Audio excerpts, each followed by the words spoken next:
Okay, you guys, so you have to bear with me because not only am I going through this hurricane with y'all, but I also have bronchitis. So I will apologize for my voice and try and speak clearly, but hang in there with me.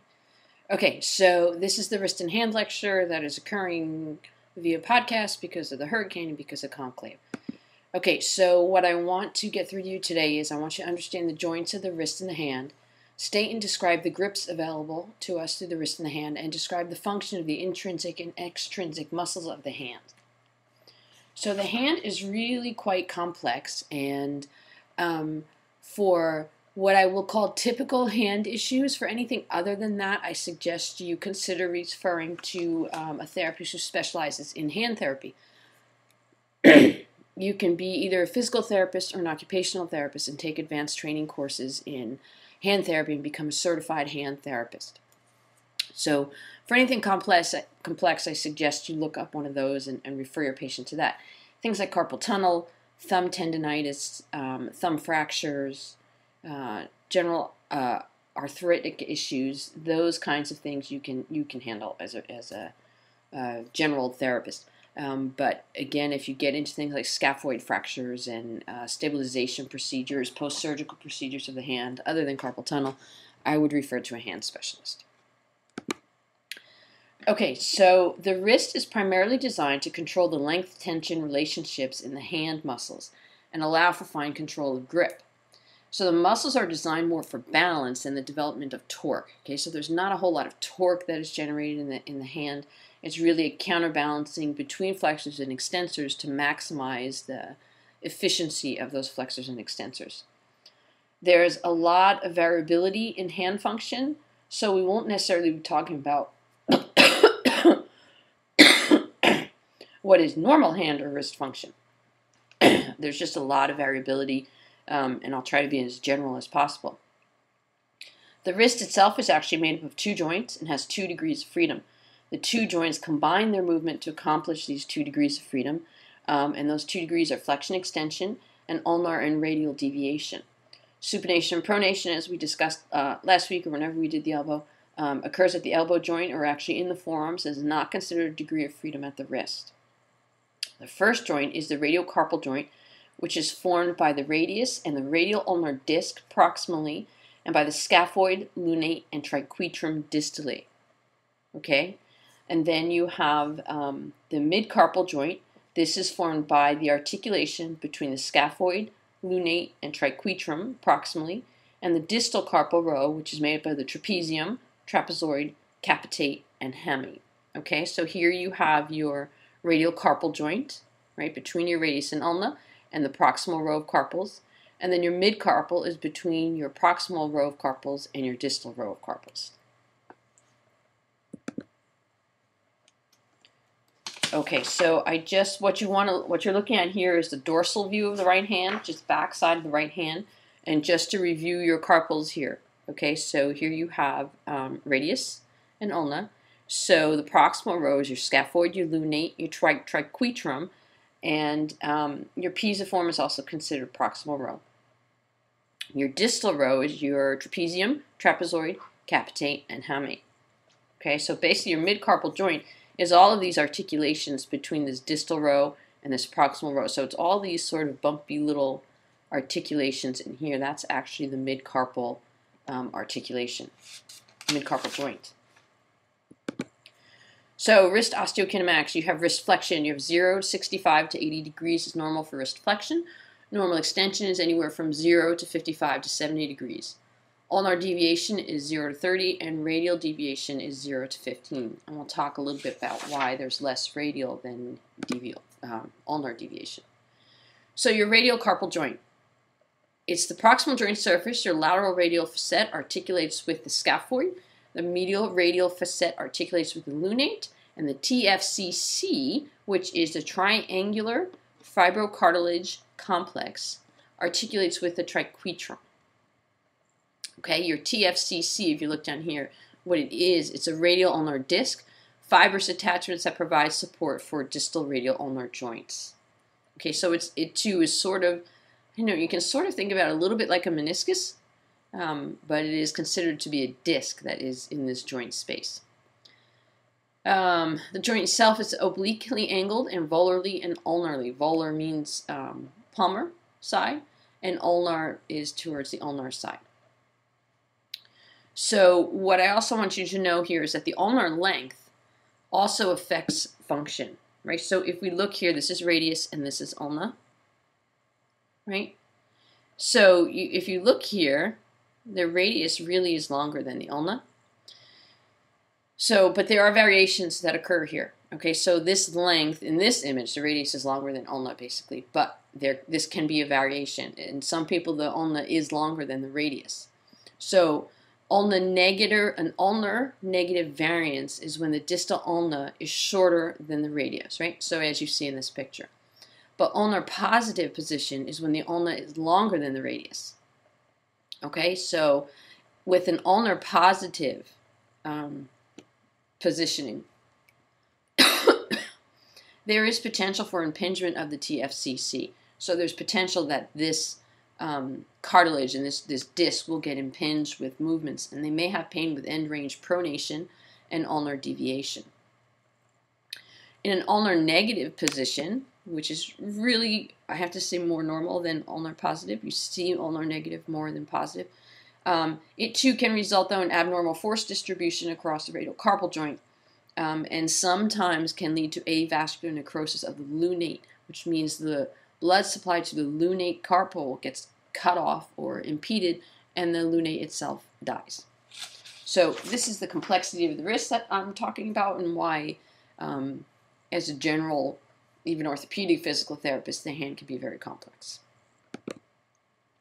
Okay, your midcarpal joint, a lot more simple. It's a functional rather than anatomic joint, meaning it doesn't really have a lot of its own motion that comes from it by itself. It does have a fibrous capsule, synovial lining. It is the complex joint surfaces of all those carpals we talked about, right? The distal, row, articulating, and proximal. So there is no true, we can't talk about the convex concave rules here because the carpal bones themselves don't have a single joint surface that articulates, and even those joint surfaces are not smooth. They vary in their shape. But overall, if you look at the joint, the midcarpal joint itself, there's an overall sort of concave convex configuration. But we're not going to talk about concave and convex rules here. The distal carpal row generally moves as a unit, so you don't see individual movement between those carpals. And you generally don't see distal carpal row movement by itself either. So ligaments of the wrist, we have intrinsic and extrinsic. Your intrinsics interconnect the carpals themselves. So your intrinsics are actually within the hand themselves. They don't pass beyond the hand. They're also known as interosseous or intercarpal ligaments. If you think about intercarpal ligaments, that kind of helps you realize that they are going from carpal to carpal. Extrinsic ligaments connect the carpals to the radius or the ulna proximally, or the metacarpals distally. So they're considered extrinsic because they pass beyond the carpal area themselves. So on the dorsal side of the hand, you have the radiocarpal ligaments, which are extrinsic, and they reinforce the posterior side of the radiocarpal joint. They become taut in full flexion. They generally run from the distal radius to the triquetrum and may have additional attachments on the lunate. Okay, so here is your radiocarpal,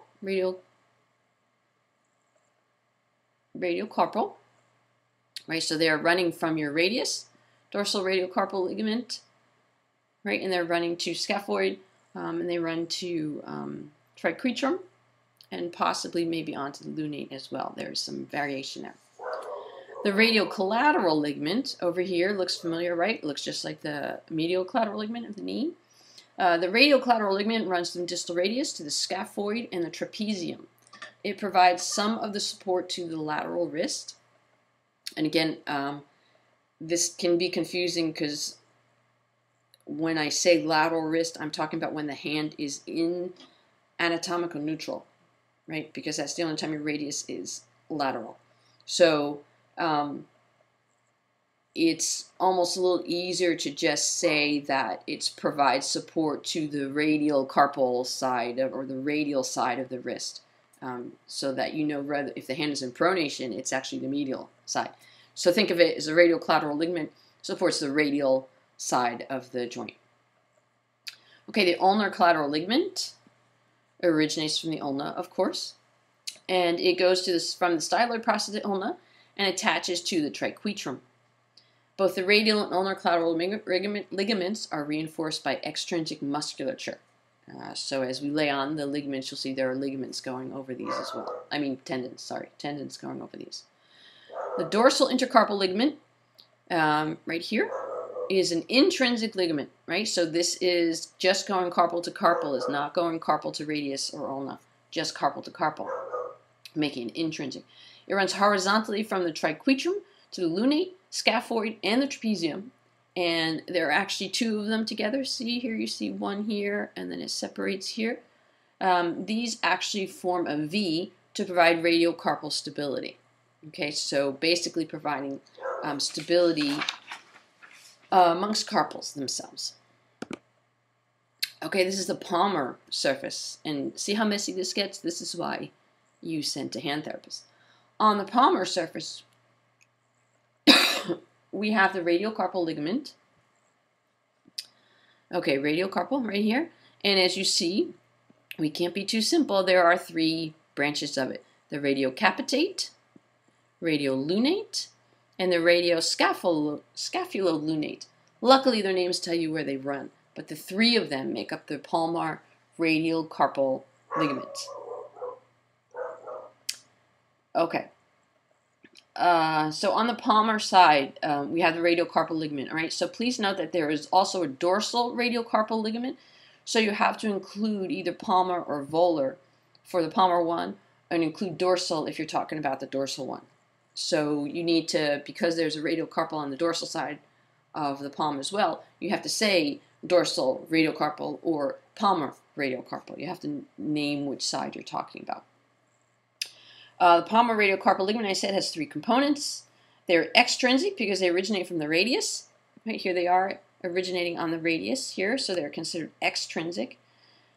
And they travel in an ulnar direction to attach to the carpals. They travel in an ulnar direction, but they don't attach to the ulnar. They're just traveling laterally towards the ulnar. They become maximally taut with wrist extension. And then you also have in here the intercarpal ligaments. Here's your palmar intercarpal. Right, and these are, of course, intrinsic because they're going carpal to carpal, and these stabilize and hold the proximal and distal carpal rows together. Okay, you also see here you have your ulnar carpal complex, and that is your articular disc, that TFCC we talked about, the palmar ulnar carpal ligament, and your ulnar collateral ligament. All of those make up the ulnar carpal complex. Complicated enough yet? Okay, so movements at the wrist. There are no muscular forces that are applied to the proximal row of carpals. There is no muscular attachment to the proximal row of carpals. So they're just a mechanical link between the radius and the distal carpals. Compressive forces on the proximal row of carpals lead to complex movement of carpals supported by ligaments. The best way to think of your carpals moving is to picture that you have a handful of marbles in your hand, and as you roll them around, they sort of roll on each other in multiple directions, and that's sort of how the carpals actually move on each other. That's also why we don't want to get too overly complex here, because that is very difficult to describe. Okay, so this again is in general. In your top row, you have wrist flexion. Okay, so both for wrist flexion extension, you have your distal carpal row moves on your proximal row. Okay, so you have your distal carpal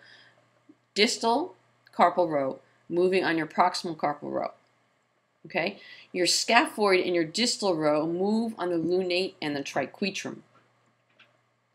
And then your carpals move as a unit on the radius and the TFCC. Okay, so again, we have the distal carpal row moves on the proximal row. Your scaphoid and your distal row move on the lunate and the triquetrum. And then your carpals together move on the radius and the TFCC. Okay, that's what happens during flexion. During extension, we have down here. Okay, so during extension, during active extension, starts at the distal carpal row by wrist extensor muscles. The distal carpals glide on the relatively fixed proximal row. Okay, so your distals riding on a relatively fixed proximal row. Once the wrist reaches neutral, the ligaments actually pull the scaphoid and the capitate into a closed pack position. Okay, so scaphoid and capitate into a closed pack position.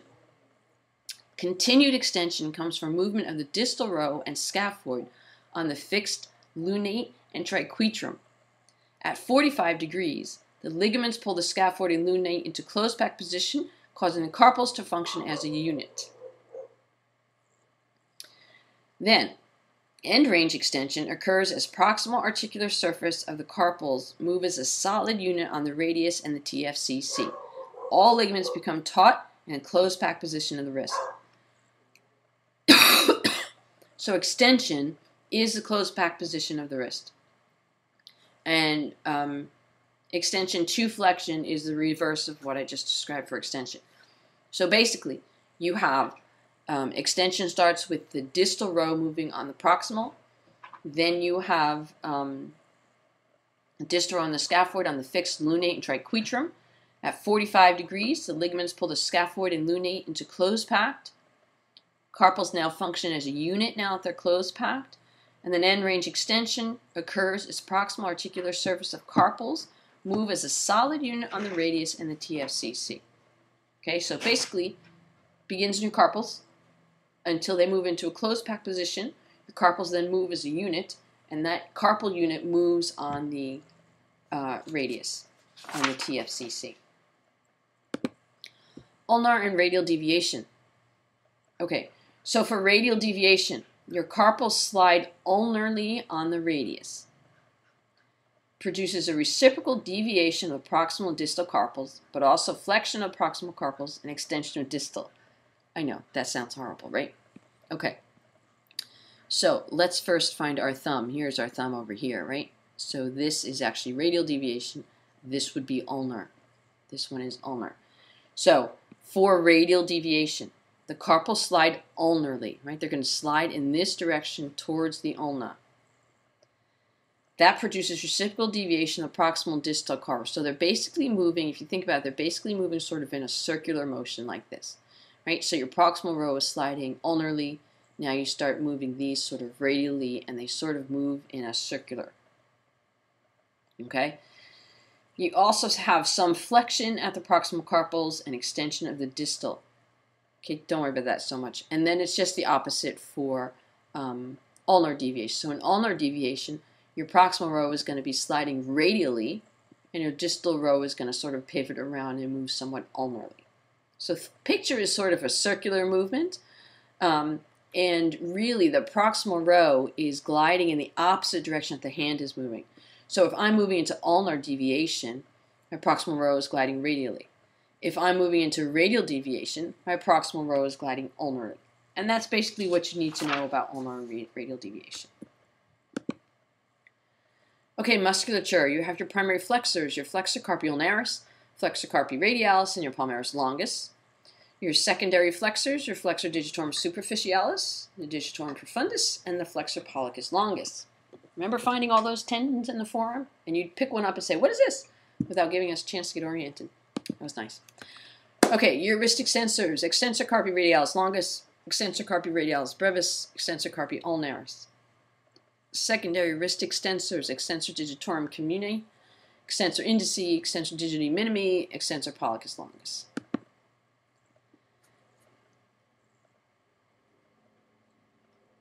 Okay, just remember that the palmaris longus may be absent in up to 14% of the population. Actually, let me see if I can go back.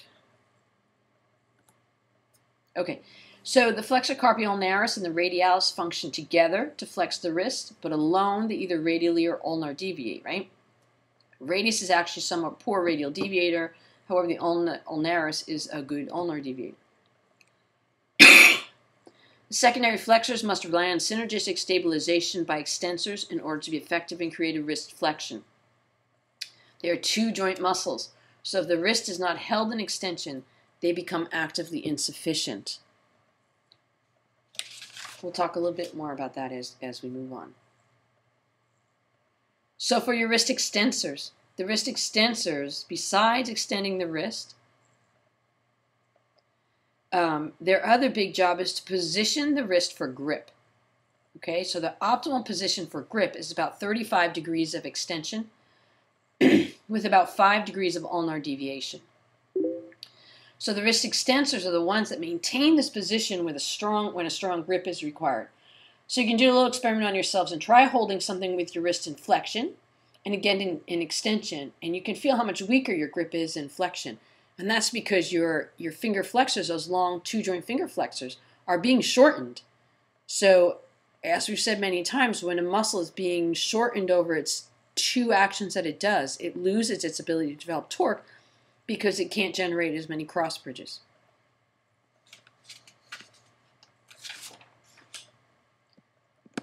Okay, so when we're talking about the hand, we're actually talking about the fingers, right? Because we talked about the wrist, and now we're talking about the hand, and the joints and things and the movements we're talking about actually are happening at the fingers.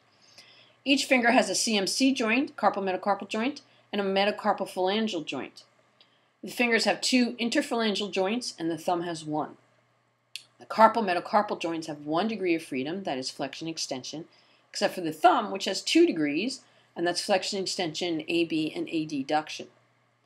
Carpal metacarpal joints play a large role in functional grip. What happens is the first and second CMC joints have little movement, so this provides some stability to the hand. The fourth and fifth CMC joints, which are the two on the ulnar side, have a lot more mobility. This combined with the motion of the thumb allows the hand to shape around smaller items.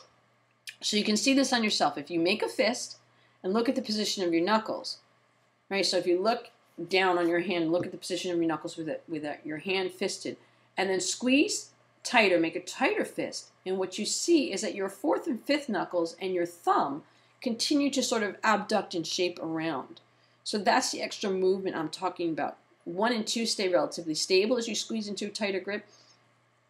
Your fourth and fifth knuckles will move, abduct sort of, and flex greater to allow you to contour your hand to smaller objects.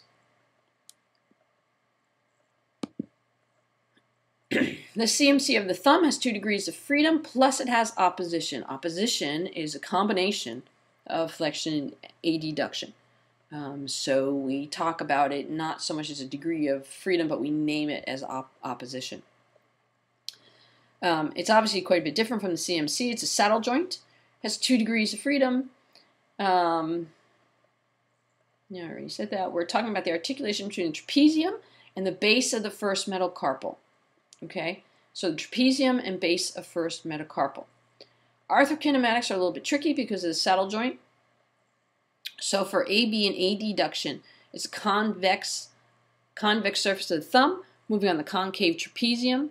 So abduction, it rolls palmarly and slides dorsally. For flexion extension, you're talking about concave on convex. So for flexion, it rolls and slides in the ulnar direction. Okay, this is just an image of the thumb movements themselves. Flexion, extension, flexion, extension is down here. Abduction and opposition. So there is technically an adduction, and that would just be bringing this part of your thumb against your index finger. And that's considered adduction. Abduction and extension do tend to look very similar. So it might be easier if I show you that in lab. CMC of the thumb. Opposition is the closed back position of the thumb. It has 2 phases to obtain opposition. First, you abduct and medially rotate. So it's actually page 207 of your textbook has a good picture of the 2 phases here. So we're not going to discuss the arthrokinematics a lot because it's really a combination necessary for abduction, sort of a spin for the medial rotation component. So we're not really going to go into that. What I do want you to know is that opposition is the closed back position of the thumb, and it occurs through 2 phases of movement. Okay, remember we talked about arches in the foot? Your hand has them as well. So what you see here is A is your proximal transverse arch, and B is your distal transverse arch. Okay, and C is your longitudinal arch. So 3 arches. A is obviously the hardest to see. B is that arch. If you sort of cup your hand, you see it across if you're looking on the palmar side. And C is easiest to see if you're actually in the position, same picture of the image, and you see a slight arch there. Okay, your hand, your metacarpal phalangeal joints, your MCP joints. It's articulation between the metacarpals and the proximal phalanges. Fingers, 2 interphalangeal joints, and the thumb has 1. MCP have 2 degrees of freedom, flexion, extension, AB and A deduction. Excuse me, the head of the metacarpal is convex, and the base of the phalanx is concave. So the IPs are hinge joints with only 1 degree of freedom. The overall range of flexion increased gradually from the 2nd to the 5th digits, right, from 90 to 110 degrees, and that's the same thing I just showed you when you made the fist, right, because your 4th and 5th move farther, so there's a slight progression in the range of motion. Okay, so I have your orthokinematics on here for extension, your roll and glide in dorsal direction, abduction rolls and slides in radial direction. Closed back is 70 degrees of flexion. Again, since I've told you many times how complex the hand is, the amount of questions that I would ask you on the orthokinematics of the hand, probably not many, if any. Okay, the other thing you need to understand about the hand is something called the volar plate. The volar plate is at the metacarpal phalangeal joint and attaches to the base of the proximal phalanx.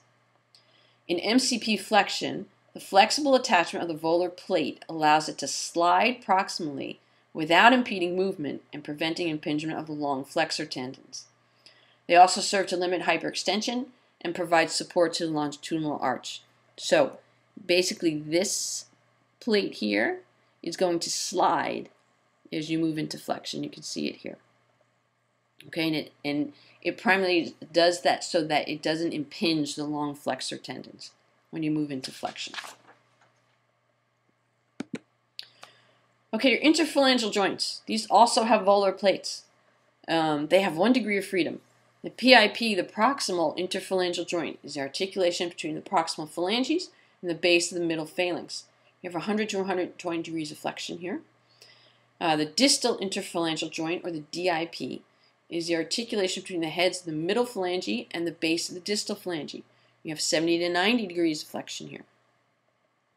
Orthokinematics at DIP and PIP is concave on convex, so rolls and slides palmarly for flexion. Okay, your hand muscles, just like we talked about the ligaments, are either intrinsic or extrinsic. Extrinsics have their proximal attachment on the forearm or in the epicondyles. Intrinsic have their proximal and distal attachments in the hand. Okay? Tenodesis can be seen by actively extending your wrists. Okay, so if you just let your wrist flop down, right, you notice that your fingers open.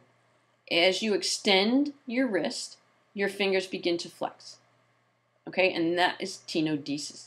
It's caused by the stretch placed on the extrinsic digital flexor. It's a passive stretch across one joint, generates a passive movement at the other. Tenodesis, the only time you really use this is in patients with spinal cord injury who don't have active finger flexion. So if they allow their wrist to drop open, they can drop something, or you can put something into their hand, and then if they extend the wrist, their fingers will close on the object. So now if they hold their wrist in extension, they can hold an object without active finger flexion. So it's a functional grasp for those with quadriplegia. So this is one instance where you do not want to stretch out the long finger flexors. You actually want them to shorten a little bit because it helps their tenodesis, it helps their grip. They have no other way to grab something, so it actually allows some shortening of those long finger flexors so that they can have a functional grasp. Okay, let's see. Okay, so your FDS, your flexor digitorum superficialis, primarily flexes the PIP joint, but also contributes to MCP flexion. Your flexor digitorum profundus flexes the MCP, the PIP, and the DIP. The flexor digitorum profundus is often called in first, and then the flexor digitorum superficialis. So what I mean by called in first, remember we've talked about when you only need a little bit of force, you call in a little bit of muscle. When you need more force, you call in additional muscles. So when you need a little bit of force, you're going to use the FDP. When you need more, you're going to support that with FDS. The flexor digitorum superficialis, or the FDS, can produce more torque at the MCP than the FDP.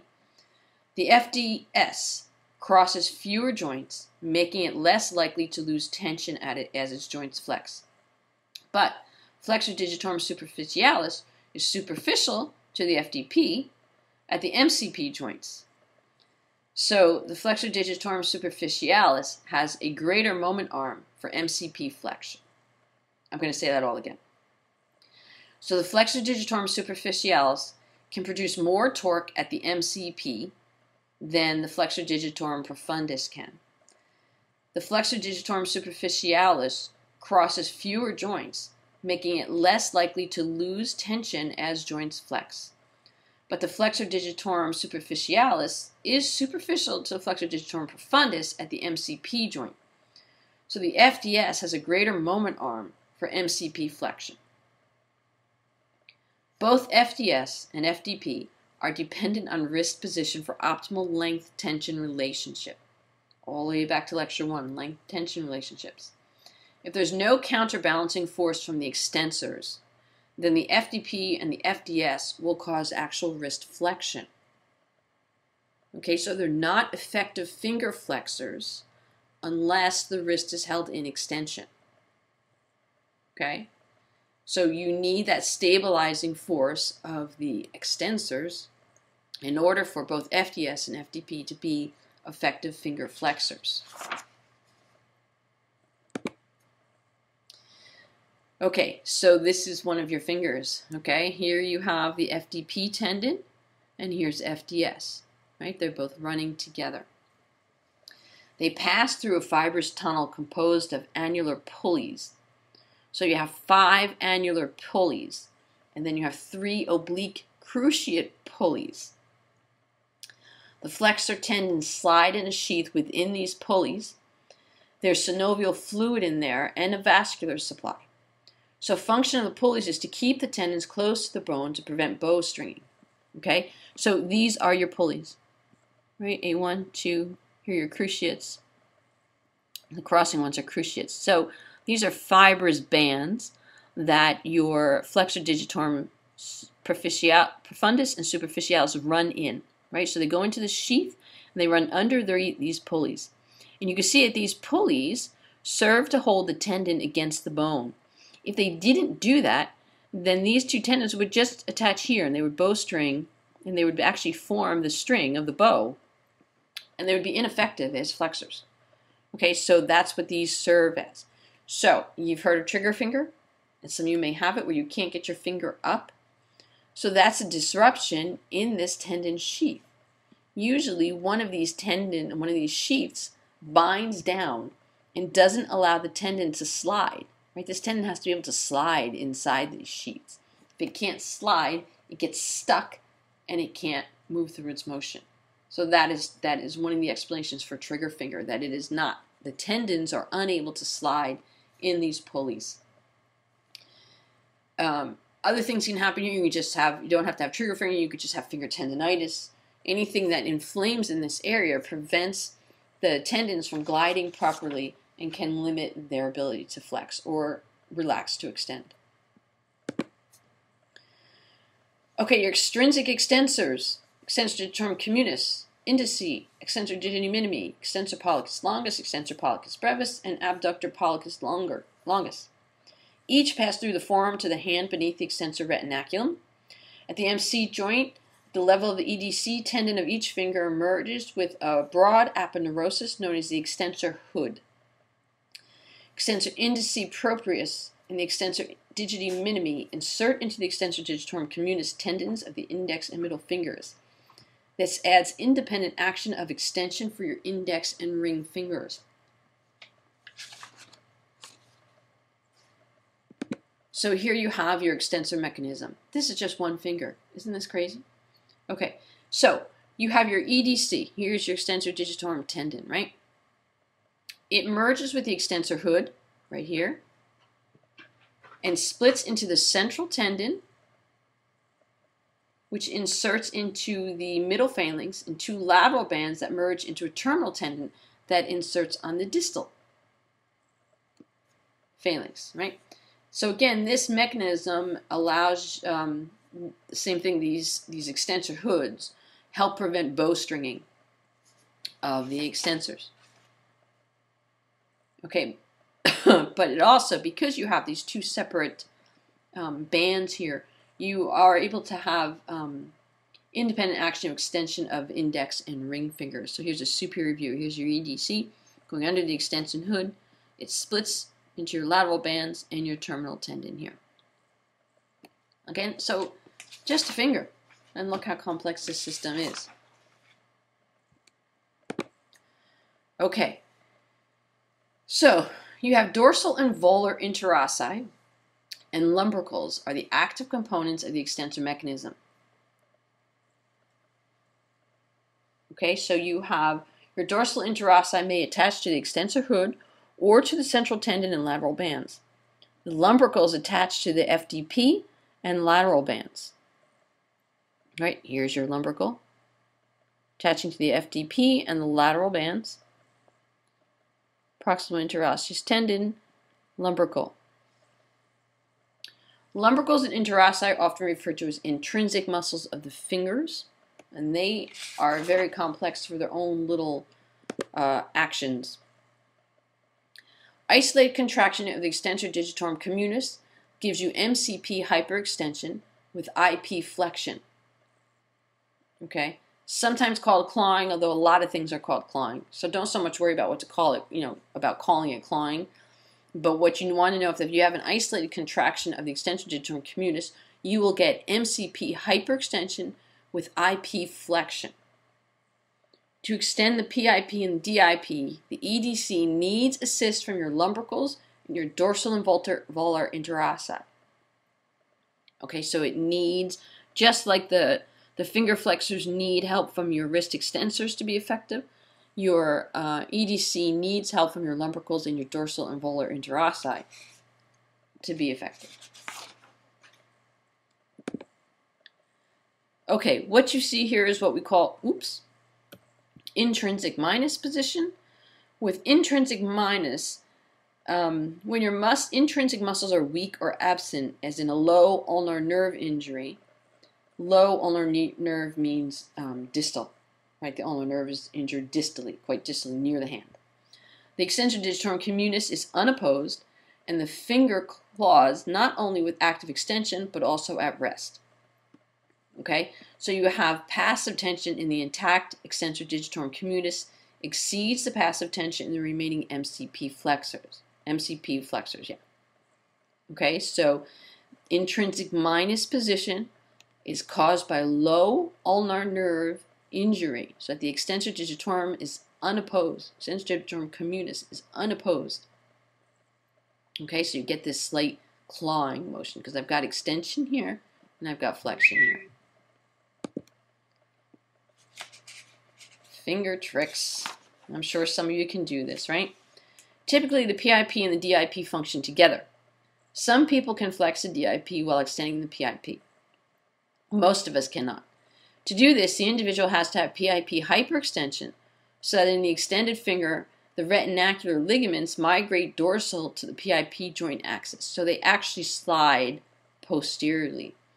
With initiation of DIP flexion, tension in the terminal tendon and lateral bands caused by the DIP flexion tenses the oblique retinacular ligaments that serve as proximal IP joint extensors rather than flexors.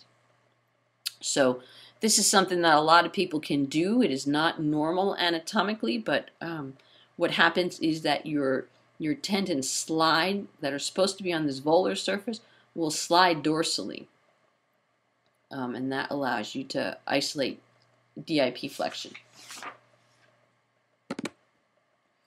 Muscles of the hand. You have 20 intrinsic muscles of the hand, divided into thenar, hyperthenar, the adductor pollicis, the lumbricals, and the interossi. Those are all considered intrinsic hand muscles. Thenar muscles are your abductor pollicis brevis, flexor pollicis brevis, opponens pollicis. Control opposition to facilitate grasping. Injury to the median nerve can paralyze the ability to oppose. Your hypothenar muscles, the flexor digiti minimi, abductor digiti minimi, opponens digiti minimi, and the palmaris brevis. It cups the ulnar border of the hand for grasp and abducts the pinky to increase size of the grasp. So as you go to reach to grab around a large water bottle or to grab a large ball, your pinky actually abducts to allow you to grasp something large, and that is one of the primary functions of the hypothenar muscles. Your lumbricals produce extension at the PIP and DIP joints and flexion at the MCP. Your interossi act at the MCP to spread the digits apart or bring them together. The palmar interossi adduct the 2nd, 4th, and 5th MCPs. Dorsal interossi abduct the MCP of the index, middle, and ring fingers.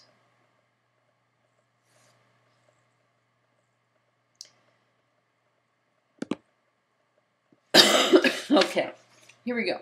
So what you see here in picture A is an intrinsic plus position. It's the activity of the lumbrical and the interossi without any extrinsic finger flexors or extensors, and produces what we call intrinsic plus. This is intrinsic minus, and this is extrinsic finger flexors and extensors without any activity of intrinsic finger flexor muscles. And that produces a intrinsic minus position of the hand. Okay, our grips. We have several types of grip. We have a power grip, and it is designed for stability and for large forces. This is how you hold a hammer. It's used when the activity requires strong forces from the finger flexors. You have your precision grip, and this is control for delicate action. So this is, your thumb is usually partially abducted and the fingers are partially flexed, and it improves grip security.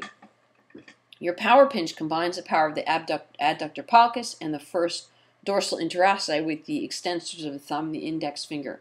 Your power pinch you use when you need large forces to stabilize an object between your thumb and your index finger. Your precision pinch is for fine control when object is held between the thumb and the index finger.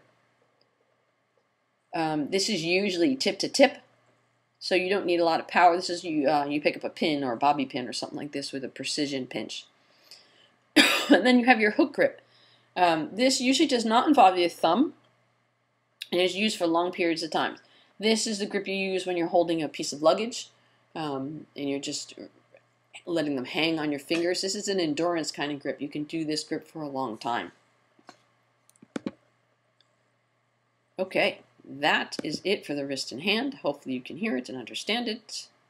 I will see you in lab on Wednesday, and hopefully you enjoyed Conclave, or you got there.